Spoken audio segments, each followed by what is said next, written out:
Welcome, ladies and gentlemen. I'm Aaron Dykes. This is the Infowars Nightly News. It is, of course, May Day 2012. Coming up, we have an exclusive Ron Paul speech in its entirety. But first, the news. Of course, for this May 1st, socialist, communist, historically Illuminati-connected day, we have reports that Obama has launched a new campaign slogan based in Marxism. The Obama campaign apparently didn't look backwards into history when selecting its new campaign slogan, Forward, a word with long and rich association with European Marxism. That's from the Washington Times about the new Obama slogan and its ties to socialism and Marxism. It comes from the progressive tradition, of course, as they just mentioned. There are words for it in German as well as Russian, and there's been a number of overtly socialist and communist publications along those lines. It's part of their new 7-minute video, which included a title card with the Obama O logo and the word forward. Just another nice little treat on the day where Obama is celebrating the death of Osama bin Laden and more. Now, behind the scenes of the century of radical Marxism and communism, progressivism, fascism, Nazism, and other collectivist systems are the puppet masters. They will meet again at Bilderberg this year again in Chantilly, Virginia, and Alex has called on people to occupy the Bilderberg meeting. So join him if you can out in Virginia, right outside of Washington, D.C., coming up in just a few weeks. Meanwhile, the FBI has arrested, quote, anarchist in another concocted bomb plot, this time in Cleveland.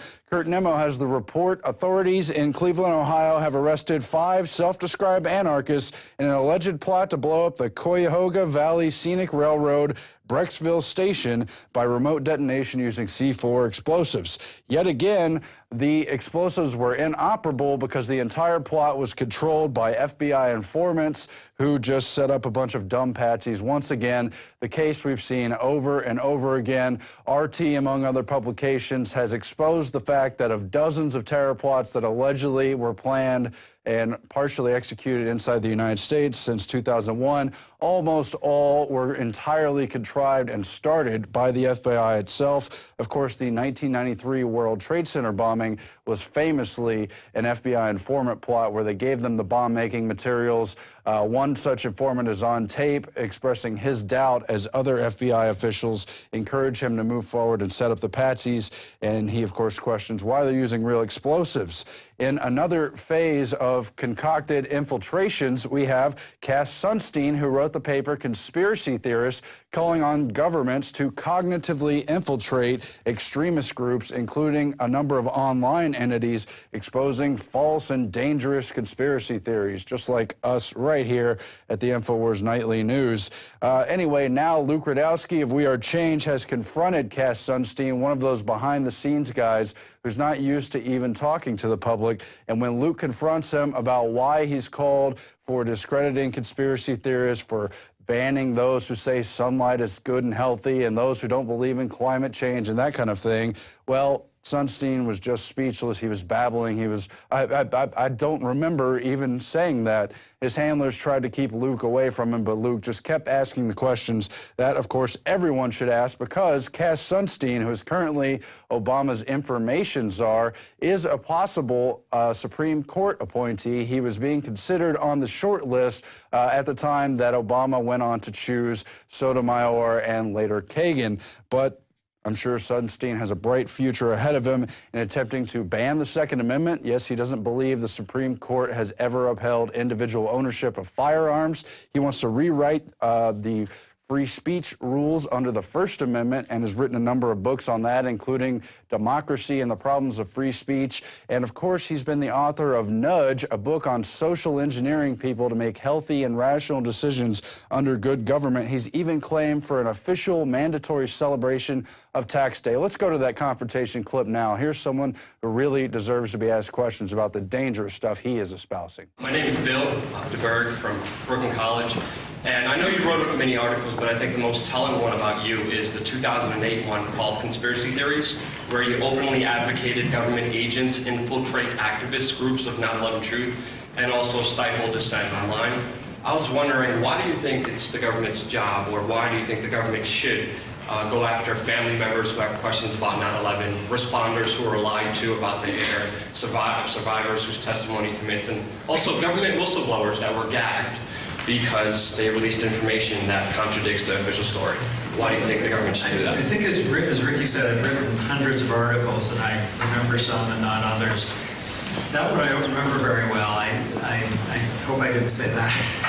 But whatever was said in that article, my role in government is to oversee federal rulemaking in a way that is wholly disconnected from the vast majority of my academic writing, including that. So I know that. I'm just asking because you may be the next Supreme Court justice, or you're going to, and you did write those things, and that's why I want to bring them up to you. So all I can say is there are a lot of things that I've written, I guess, and there are even more things I've said to have written. And, I may agree with some of the things I've written, but I'm not exactly sure. I focus on what my boss wants me to do.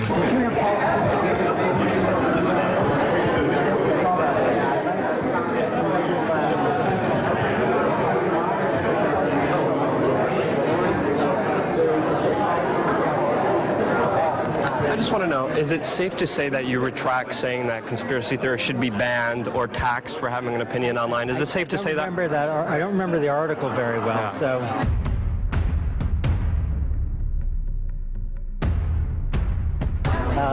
I hope I didn't say either of those things. But you did, and it's written. Do you retract them? I'm focused on my job. So you're not retracting that? Do you still believe that? Do you still believe that people shouldn't have freedom of speech? Thanks very much. Yeah, I'm happy to talk about this, by the way. I can go on the record. He's the man who wrote about it. So Cass, do you still believe in the Joseph Goebbels approach? Please don't. Please don't. I'm asking a question. I know, but you're I'm asking a question. Just, It's the job of a journalist to ask questions. Get my books. Okay, go get your books then. Which is more. I'm sorry, I gotta ask him again. I have to. So sorry. I kind of have to. We're not. Yeah.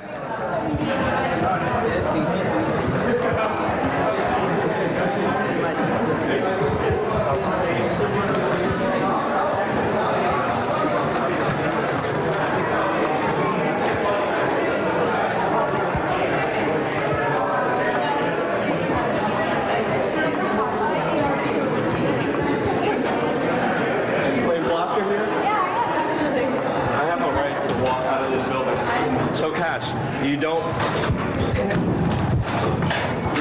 do you repudiate those statements or not? Cass, do you still stand by them? And why do you think conspiracy theories are so dangerous? It's a very serious question. I mean, we're talking about undermining freedom of speech and critical thinking, about questioning the government. We just want to know your opinion, and you don't seem like you want to retract those statements, but they're very serious. They're very similar to Joseph Goebbels. That's what people compared you to, sir? Thank you, sir. Have a good day. Bye-bye.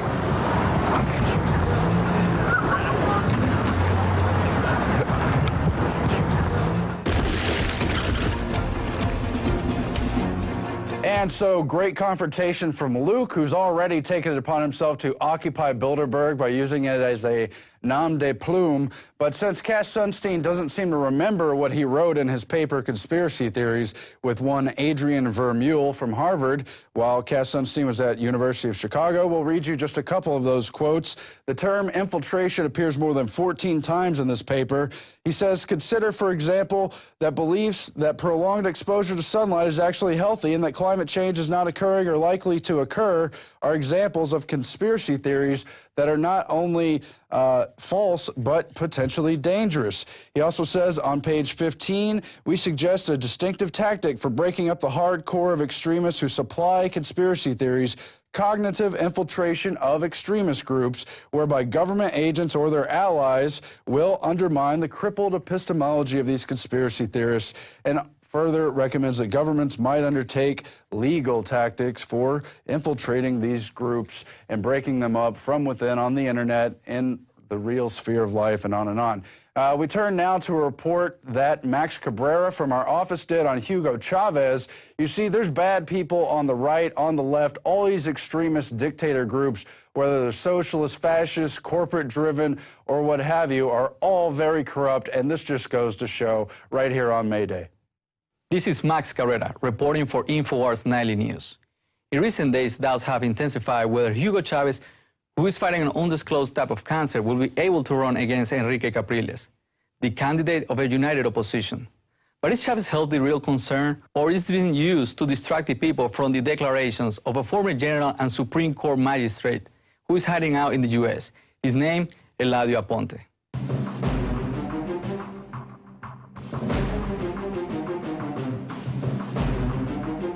In an interview broadcast on Miami channel television Soy TV, the former judge said that high-profile criminal cases were manipulated by top-ranking Venezuelan officials, including Mr. Chavez, to determine their outcomes. One case involved a military lieutenant who had been arrested after storing 2,262 kilos of cocaine on an army base. Mr. Aponte said in the Soy TV interview that top Venezuelan military officers, including Defense Minister Henry Rangel Silva, Military Intelligence Chief General Hugo Carvajal, and military aide to President Chavez, called him to pressure him to release the officer. After an injunction given for this case, the investigation stopped, according to Aponte. They just asked for favors that I complied with, and woe be the judge that refused to cooperate. They were dismissed, Aponte said. Mr. Aponte also said that Mr. Chavez himself called him to make sure that a number of Colombian peasants alleged to be paramilitary fighters in 2004 were found guilty of planning to assassinate Mr. Chavez. Mr. Chavez pardoned the man 3 years later. When asked whether there were political prisoners in Venezuela, something Chavez has previously denied, Aponte said yes. There are people they ordered not to be released. In a nutshell, we had to accept the fact that they were not to be released, so the justice system turned its back to them. Aponte was dismissed from his post by Venezuela's National Assembly on March 20 over accusations that he had ties to a drug suspect. And after the declarations were given, Venezuela's Justice Minister, Tarek El-Aissami, accused Aponte of receiving money from drug traffickers and notified about the dismantle of a money laundering ring with operations involving as much as $10 million in Venezuela. According to Aponte, justice is nothing. Justice is a ball of putty because it can be molded for or against. Mr. Aponte said on the broadcast, "I don't think the separation of power exists. It happened every week. On Friday mornings, Venezuela's top prosecutors, the Justice Minister, the Solicitor General, assorted Supreme Court justices, police chief, and top officials will meet in the Vice President's office to review politically sensitive court cases and decide how they should be handled. In each instance, the Vice President had the last word: dismissal, acquittal, or conviction." Aponte mentioned that his position in the Supreme Court was given due to his ability of following government guidelines. Aponte mentioned that his position in the Supreme Court was given due to his ability of following the guidelines from the government, even though when these guidelines were going against the Constitution. This is an example of how the justice system can be manipulated, leaving no recourse for the victim. This was Max Cabrera reporting for Infowars Nightly News. And that's just one angle of the larger corruption you get anytime there's an amassing of power. Just because Western imperialism is totally corrupt doesn't mean the alternatives on the left are any better. I mean, just look at what's happened to Latin America over the past 30, 40 years. You've had revolutions, coups, oustings, manipulations of votes in almost every country. You've had dictators on the left and the right. They all serve the greater pedestals of power, any kind of concentrated system. One antidote to that corruption of power is in Ron Paul. Without further ado, we take you in full to his speech from last Thursday, March 26, right here in Austin, Texas. Thanks for watching the Infowars Nightly News. Don't forget to subscribe at prisonplanet.tv. Have you been to InfoWarsShop.com lately? Express your patriot with these brand new InfoWars t-shirts. Say it loud with the InfoWars Bullhorn shirt, or educate the sheeple with the Bill of Rights shirt. Grope the public's mind with the TSA shirt. And with this shirt, you can let the dark side know of the Rebel Alliance's power. All available at InfoWarsShop.com. Sick of the globalist, eugenicist, control freaks adding poison to your water and laughing as you get sick and die? Start purifying your water with ProPure. My friends, I've done a lot of research, and the best gravity filter out there, bar none, is ProPure, and it's available discounted at Infowars.com. Its filters are silver impregnated to prevent bacterial growth. There's no priming required. It's NSF 42 certified. Optional fluoride filters can reduce fluoride up to 95%. Easy to set up and use. Doesn't require electricity. Purify water from lakes, streams, ponds, and wells. This filter system leaves in beneficial minerals, which is key. Save money by not buying bottled water and avoid BPA that leaches from the plastic. ProPure is the best gravity-fed filter out there. It's what my family uses. Infowars.com already has the lowest price on ProPure. But if you add the promo code WATER at checkout, you get an additional 10% off at Infowars.com. You can also call to order 888-253-3139.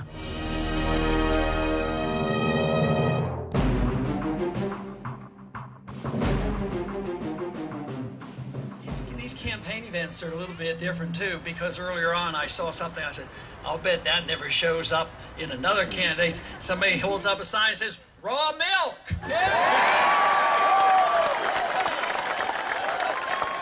There we go. Now, and also, how many other candidates are getting the chance? And the Fed. Those are nice slogans, but the real issue is our liberty, and we're bound and determined to get our liberties back again. But it is rather discouraging. In Washington, not much seems to be happening, but where the real encouragement is when you leave Washington, come out, get on the campaign trail, and meet people like you. That uplifts me, and thank you very much for being with us.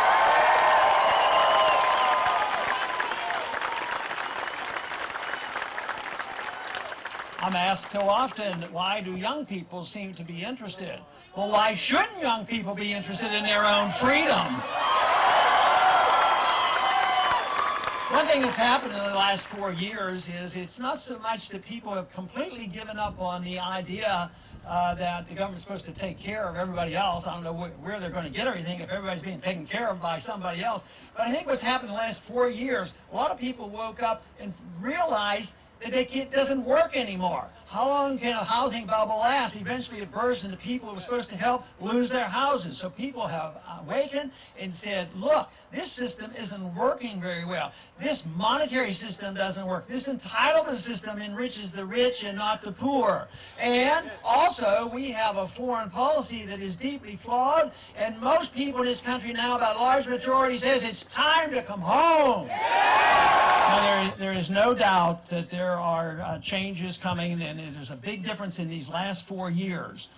But Washington is always the last ones to wake up. You know, where I go, we get the large crowds, and they're very concerned, of course, about the attack on personal liberties. If you mention just the National Defense Authorization Act, most people know exactly what I'm talking about.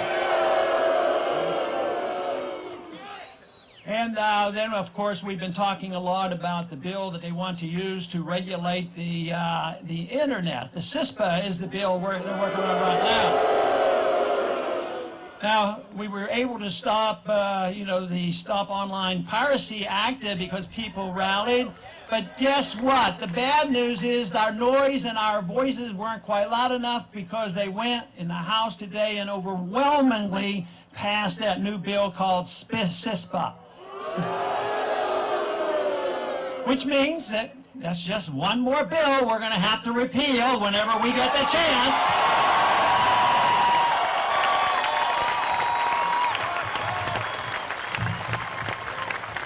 Along with the Patriot Act, of course.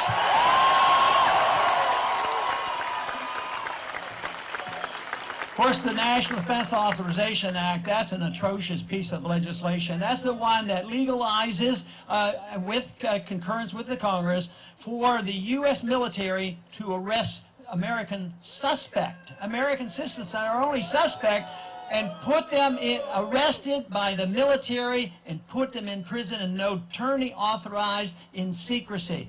That bill should be very high on the list for repeal as well.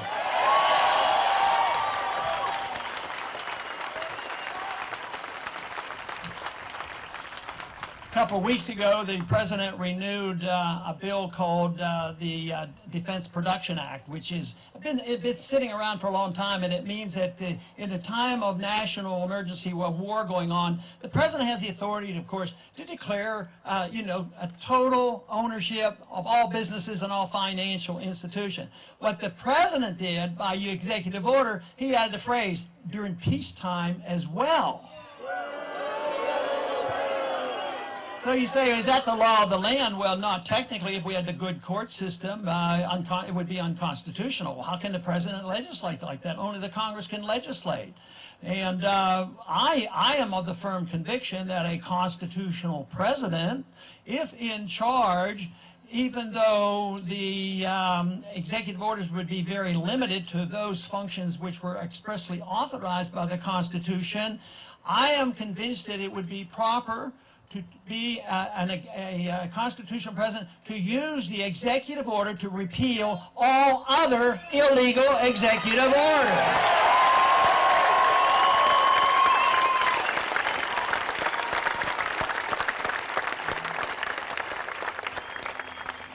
So we have a long way to go. The attack on civil liberties have been rather severe because it is the principle of liberty you have to deal with. So if you're dealing with your personal lives and how you want to run your life, your ownership of your own lives, as well as your economic liberty and the foreign policy and monetary policy, it really boils down to the principle of what Jefferson started off with. Our inalienable rights, our rights to our life and our liberty and the right to pursue our happiness, and it is being God-given, given to us not by our government, but by our Creator.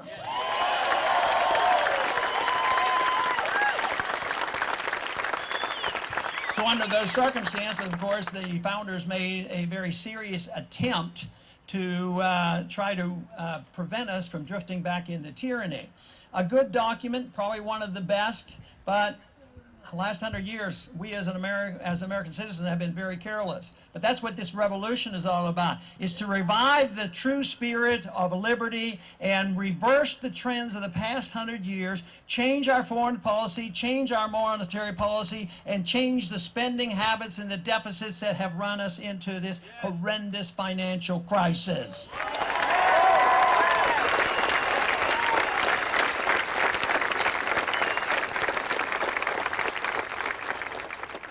This can be done simply by sending only people to Washington who are certified and capable of reading the Constitution, and that you believe them when they take the oath of office.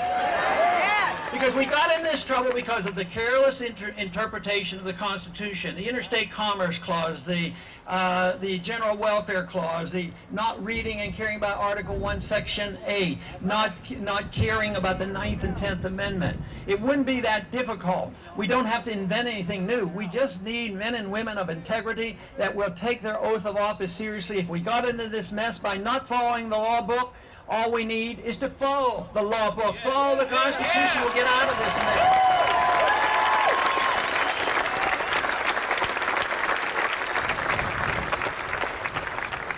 Since World War II, we have been in numerous wars, almost constant wars. Not one single war has been declared since World War II.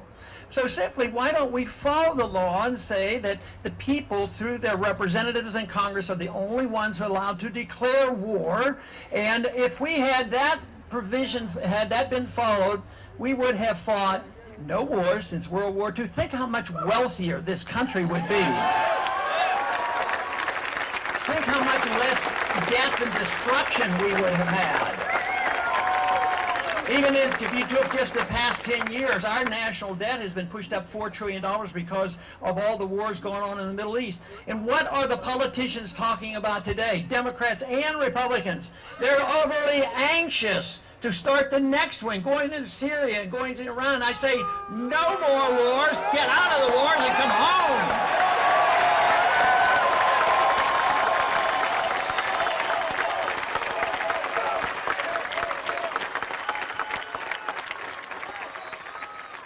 It's a moral issue, it's a constitutional issue, but you know, it's also an economic issue because great empires, great nations always seem to overextend themselves. Fortunately, we didn't have to have a nuclear exchange with the Soviets. They went broke before we did, and they had to go home and their system fell apart. I was in the military in the 1960s for 5 years. I was drafted during the Cuban crisis. And believe me, if we can stand up to the Soviets who had 30,000 nuclear weapons, don't you think we could stand up and not be intimidated and act so frightened by a country that has no nuclear weapons and maybe will never get a nuclear weapons, and we want to go to war against a country like that? It makes no sense at all.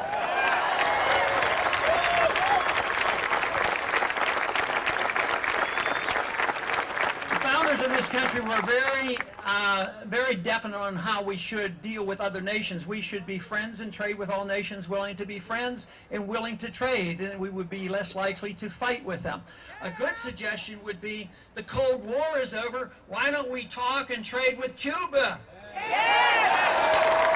Other countries are doing it. We're doing it with China now, and they've sort of wised up of the whole thing. We're in debt. We owe it to China. China saves their money. We're over there wasting lives and wasting monies throughout the Middle East and Africa. Guess what? China's taking our dollars that they earn from us. They're investing them over there in minerals and natural resources and oil. So I would say that it would be a much better way. How about the old-fashioned capital way of being a productive nation and let people invest freely and cooperatively rather than assuming a mercantilistic attitude that we have to go over, invade countries to protect our oil? Makes no sense. The civil liberties, for various reasons, have been attacked. The attack has been much worse since 9/11. Mainly, I believe, because of the erroneous analysis of 9/11. Iraq had nothing to do with 9/11. We didn't need to invade Iraq. The Patriot Act had been floating around Washington for a long time. They tried to pass it. They never could get a consensus. But it was the very first bill that they pushed right after 9/11. Within weeks, it was passed. If they had called that bill Repeal the Fourth Amendment Act, maybe it wouldn't have been passed so easily. So when we repeal that bill, we won't call it repeal the Patriot Act. We're going to say repeal restore the Fourth Amendment Act is what we want.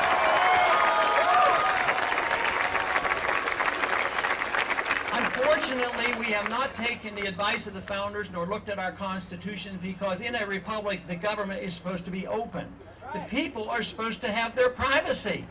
The government is supposed to, if anything, protect our privacy. Today, as this legislation continues to be passed, and they're attacking now the internet, it seems like they don't care about our privacy, and we can't find out what's going on in the government.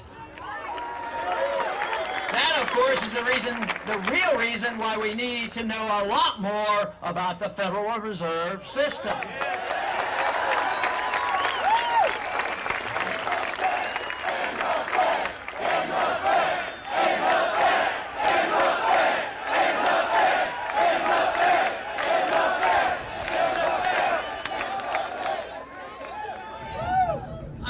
That's a very good idea.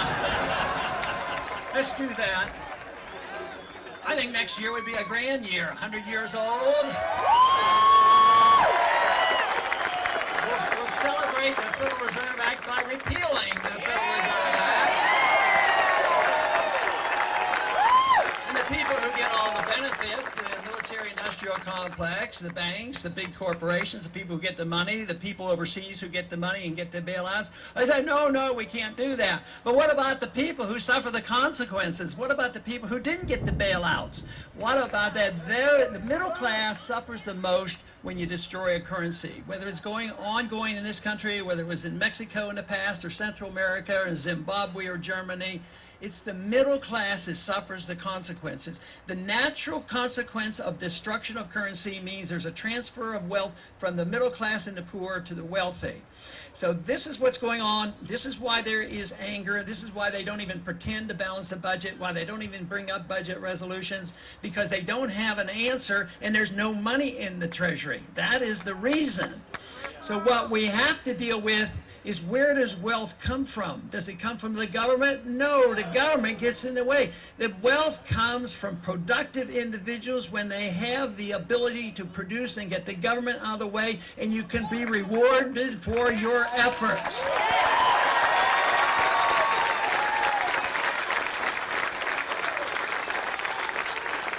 But the Federal Reserve has served the interest of the very wealthy. You could not have runaway entitlement spending, and you could not have the wars fought if you didn't inflate and destroy the currency. So these are events that are coming about. We have not ever talked about them before in a presidential campaign, and the issue is big government or individual liberty. And it is the issue of liberty that can bring us together. Not so much that we would agree on how to use our liberty, but precisely because people are different. People want to use their liberties in different ways, but it is not confrontational if we all get together and say, we want to be free people, we want to run our lives as we choose, our lifestyle should be our own decision, our money that we earn should be our own, and the government should butt out of it. And if we have the freedom today, most people understand, is we have the freedom of picking our own religion, and there's many different religions, and we can pick no religion if we don't want to, and we don't feel intimidated, and we don't have to endorse what people do and pick. Same way with our intellectual liberties. We're allowed to read the books we want, even very dangerous philosophies that can do damage to us. We're allowed to read and study. But why is it? Why is it if we protect intellectual and religious liberty, why can't we protect the liberty of you to put into your bodies whatever you choose?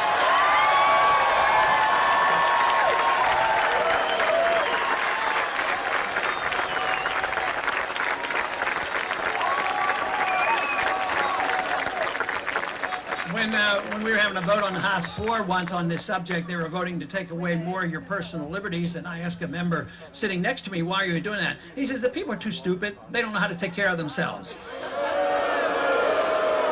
But tell you what, if we ever go and accept fully this notion that the government can protect us against ourselves, there is no liberty left. And this is the reason it has to be up to the individual. Does that mean that each and every one of us will make the right decision? No, some people are going to make mistakes, but you have to assume responsibility for those mistakes. But what happens if you defer? What happens if you defer to the politician and the bureaucrats? They make a mistake. We all suffer the consequence.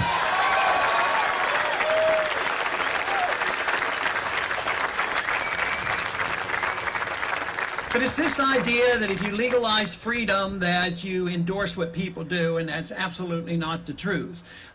Because people will use things differently and do things in different manners. The idea is that we as individuals make all our own decisions. We should decide what we smoke, drink, or whatever we do. So for me, even as a physician and knowledgeable enough to know that there are some benefits from raw milk, that isn't the issue for me as a politician. The issue, should you not have the right to make your own decision if you want to drink raw milk or not?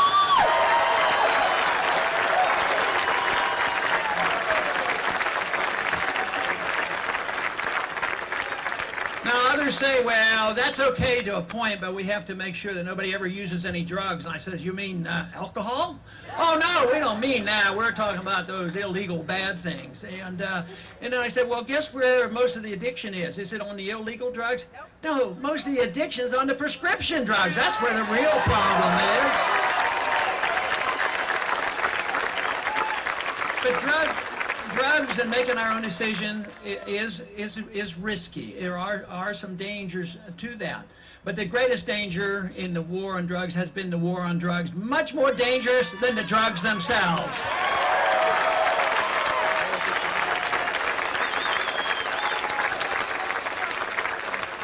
because there have been laws in the books, and rather recent, just since the 1937 or 38, they had the first laws against marijuana.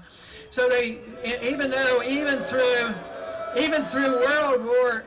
World War II, we were coaxing and asking people to raise hemp, and the founders all had hemp farms, and yet today, if you go out and start raising hemp and making industrial hemp, they say, oh no, you can't do that because it sort of looks like marijuana. So we'll chase all those jobs up to Canada, then we can buy the products from Canada because they can raise hemp. But this is the absurdity of it all. And what we have to think about is restoration of personal responsibility and personal decision making, and that's what freedom is all about.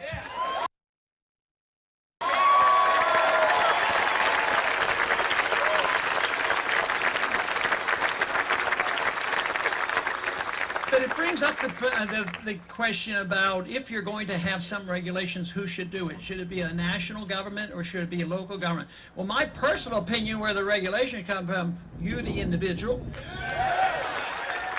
you, your family, teaching your kids, your community, your church or whatever to teach you values. That's where the real regulations should come from. But today, there are some states now that said that sick people, it is now known, can't be helped with marijuana, California and other states. So what does our president do? His promise to lighten up on those law enforcement. He's enforcing those laws worse than ever. And it's an interesting way to bring up the issue of states' rights. Some people like to paint the notion of states' rights as being something bad. But conservatives talk about states' rights. Sometimes they follow them, sometimes they don't. But liberals should understand, well, maybe it should be the state prerogative of what they should do in how this should be administered. This is essentially what happens with alcohol. The national prohibition of alcohol was a disaster. And we woke up and finally said, no, it's not that alcohol isn't dangerous. Matter of fact, I think most people in this country know that alcohol is many, many-fold more dangerous than marijuana.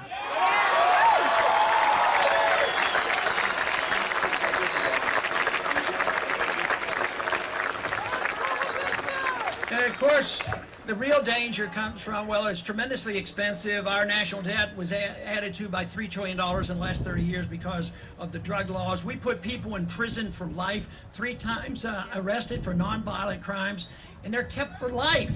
At the same time, we find, lacks in law enforcement when it comes to rapists and murderers. So it makes no sense.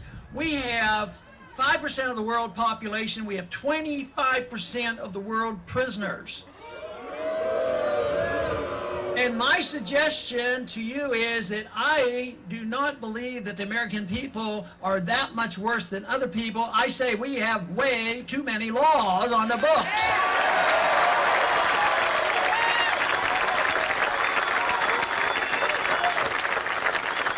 Of course, along with the National Defense Authorization Act on January 1st, there were 40,000 new laws placed on our books. Now, what I would like to be is the first president to get rid of 40,000 useless laws.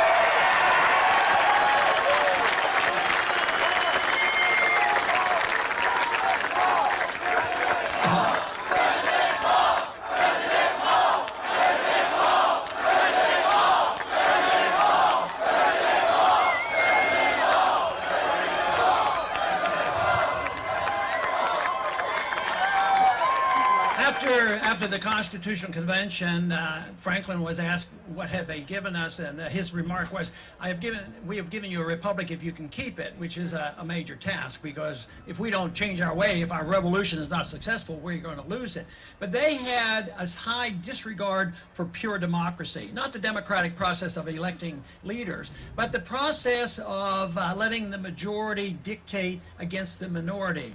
And they considered that a danger. But I think we're at that point now. We believe that if you get that 51%, they can undermine the rights of the individuals. The purpose of a republic is to protect the rights of all individuals and not to protect it, and that would be one of the rare or limited functions of the federal government. But their reason that they didn't like democracy. They said eventually, when you get a pure democracy, it tends to waste. And when you think about the waste in this country, because there's always those in power and can manipulate and maneuver and get the contracts and all the things that go on behind the Federal Reserve, it wastes and it also consumes wealth. We're consuming wealth now. We're not producing wealth. We haven't had any significant new jobs in the last 10 years. And we've had 30-some million new people in this country. So we're wasting and we're consuming. And their prediction at the time was if you allow that to happen, you will self-destruct. Now, the Soviet system self-destructed. It was predictable because that type of system isn't functionable. But our system isn't functional either. It's not as ruthless as communism, but in a way it's wasteful and it consumes. It's built on debt, it's built on paper money and the powerful special interests, and it's becoming known that the groups are lining up. You know, the 99 and 1, and we got to tax the rich and this sort of thing. Now, I'm not for taxing the rich if they honestly earn their living. That's okay. But I'm for dealing with those individuals, and that's a large number of the very, very wealthy making the billions, because they get special treatment, either from the contracts or the special interests in the bailouts. That's a different system, and that is causing resentment. And this is the reason that we're more or less at an impasse in Washington, D.C., because there was a lot of compromise. They always argue that we have to have compromise and work together. When we were very wealthy and had money in the bank, the compromise was easy. Conservatives and liberals said, we'll vote for your package, I'll vote for your package, and they would pass endlessly spending money. But it isn't there anymore. In the last 4 years, that's why this is different. We realize the treasury is empty, the productivity is down, and we have to do something about it. That means to produce, you can't have the government in the way. What you have to have is a clear understanding of property rights. You have to have a clear understanding of monetary policy, not fiat money, but gold and silver as legal tender. You have to have a government that will support and enforce contracts, not violate contracts on purpose. The contract is very important. So it's not like there wouldn't be regulations in a free market, but they would be tough. They talk about, well, there was lack of regulation, that's why we had the financial crisis. But that isn't true. We had the wrong kind of regulations that weren't working, and it would have been much easier to go through bankruptcy and punish the people who overextended themselves rather than buying the bad debt and dumping it on the American people behind the scenes. The founders had it together as one package, but the last 100 years we have divided this. Some people defended civil liberties a little bit better than the others. Some people defended economic liberty a little bit better, but it's all one. But you have to understand, liberty comes to you as an individual. It's important to you as an individual. You have a right to your life, to your own lifestyle, and you have to have a right to your money as well.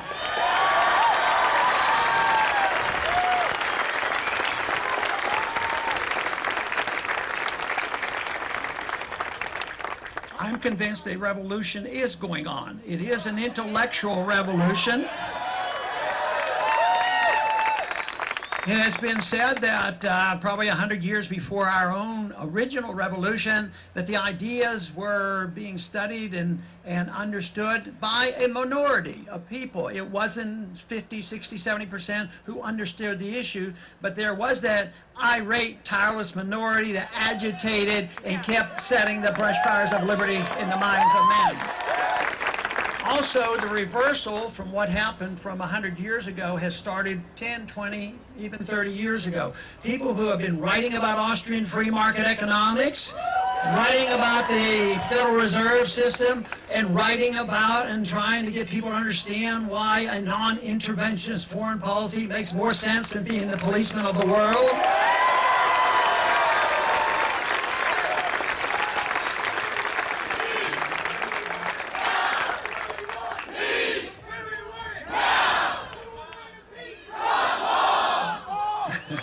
Thank you.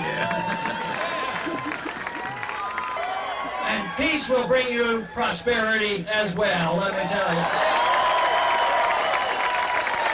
In a revolution, revolution, though, you have to be high-spirited. You have to really strive for what seems to be impossible. As I described Washington, it seems like an impossible situation. But we have to strive for that. We have to strive for the ideal. Not that you think the ideal is going to be on our doorstep tomorrow, but you have to know what the ideal is. If you start and say, well, that's impossible, we can't do that, what we have to do is give them half a package. Give half a package of our liberties away? No, you have to strive for the whole package. We also have to understand that what we do need is passion and determination, full belief, but also based on reason. We can't just say that this sounds good, we like it, we want to just do our thing and forget about it. You have to reason it out why it's good, why it's not only practical and good, but beneficial to everybody. You know, in the 1960s, they had a saying that went around, and it said that, you know, if you were 20 and you weren't a liberal, you didn't have a heart. Now, and they also said that if you were 40 and you weren't a conservative, you didn't have a brain. And what I'd like to suggest is, why can't we have a heart and a brain at the same time? We call that the spirit of the revolution.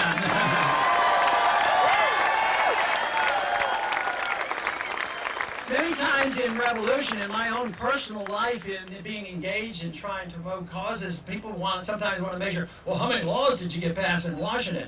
Well, 95% of the people in Washington want to pass laws that increases the size of government. Why do I want to be on the list of saying how many laws I passed in Washington? So, most likely, if we are determined and our numbers keep growing and the enthusiasm there, our success will far exceed the expectations. And I already see this. I mean, just in the last 4 years, the amount of energy that we're seeing, it's just fantastic.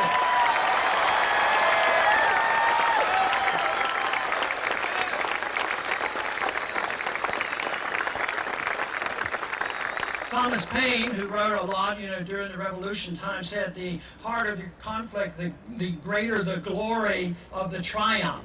So it is going to be difficult, but it is always glorious to have success. And we will have success. Am I saying we're going to have success next week, next month, August, or November? In some ways, we will.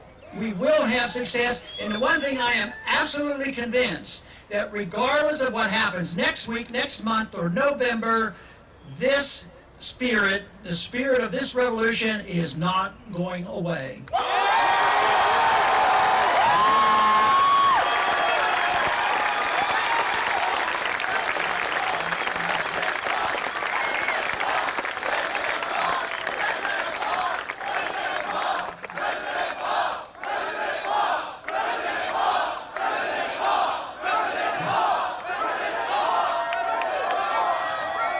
It truly confirms the fact that an idea whose time has come cannot be destroyed by armies or governments. It's too pervasive, and we still have tools to spread the message.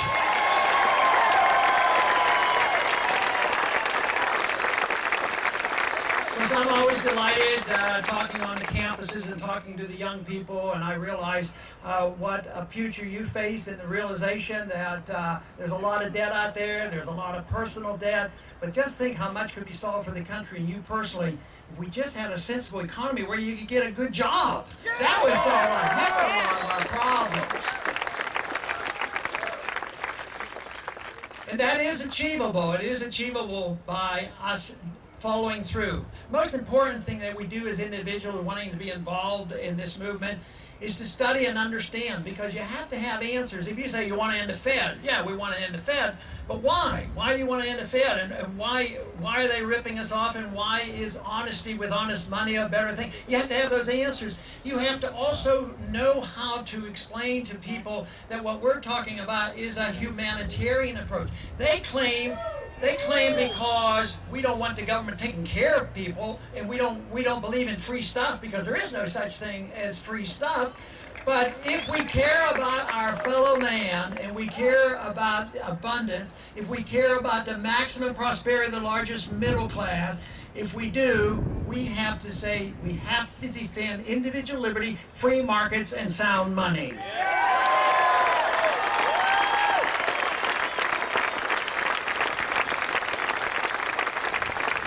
like to paint us as uncaring and not concerned about our fellow man, but freedom is the best way to take care of our fellow man. They do the same thing with foreign policy. They come along and they don't talk about non-intervention and minding our own business. They, oh, you guys are a bunch of isolationists. You don't want to talk to anybody. But guess what? The very people who tell us that we're the isolationists are the ones who are always looking around for another enemy to slay and put on sanctions and start another war. They're the ones who don't want to trade with Cuba. We're the ones that think that it's time to engage in the world and to talk to people and trade with people. So they will try to paint us as uncaring. But let me tell you, people who care will care about liberty.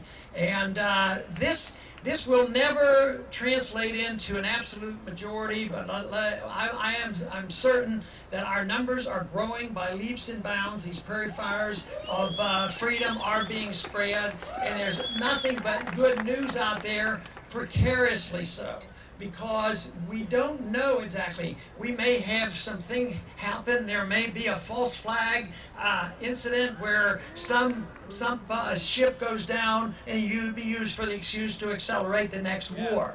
And we have to learn to distinguish war propaganda from the truth.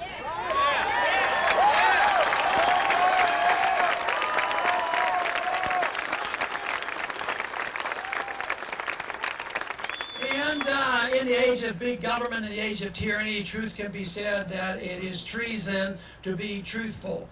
But we should not ever go wrong by telling the truth and living up to it and telling ourselves the truth. We cannot deceive ourselves and say, well, this is all going to go away.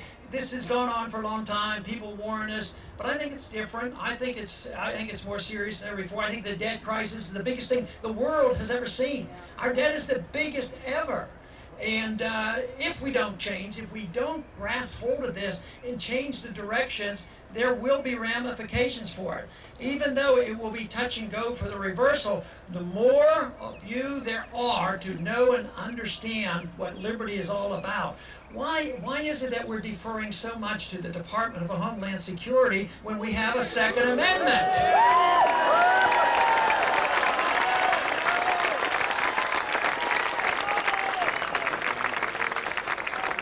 Why do we allow our courts to rule that you can be strip searched by any police officer without any reasonable cause?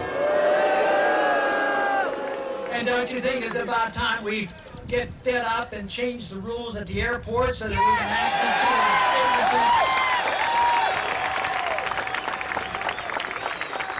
And also something, an order I would like to cancel is that 500 million rounds of ammunition that the Department of Homeland Security just ordered.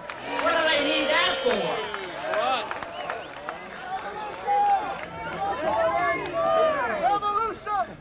So clearly the challenge is there, the difficulties are there, but it only starts with the acknowledgement that we do have problems. If we put our head in our sand and say the government's going to take care of us. The other day there was somebody interviewed me on TV and they said, well, so-and-so, why don't you give it to them because it's for free? I said, what is for free? The government, it has nothing for free. They have to steal it from somebody to give it to somebody else. Yeah! And in the process, they undermine the productivity of a society.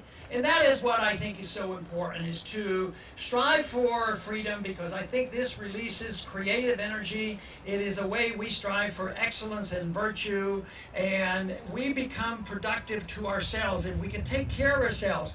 And everybody has that responsibility. We all have different talents, and we'll do different things. But I am also convinced that all of us, regardless of our talents and regardless of our monetary reward, I think the sense of satisfaction that we have is not related to the amount of dollars we end up with. It ends up with the satisfaction that we have taken care of ourselves, because there are a lot of people who have a lot of wealth and they aren't all that happy because they don't have this sense of satisfaction. That sense of satisfaction only can come from a free society that protects your freedom to run your life, be creative, and to assume responsibility for you and your family. This should be the goal. This is the way to achieve peace and prosperity. Thank you.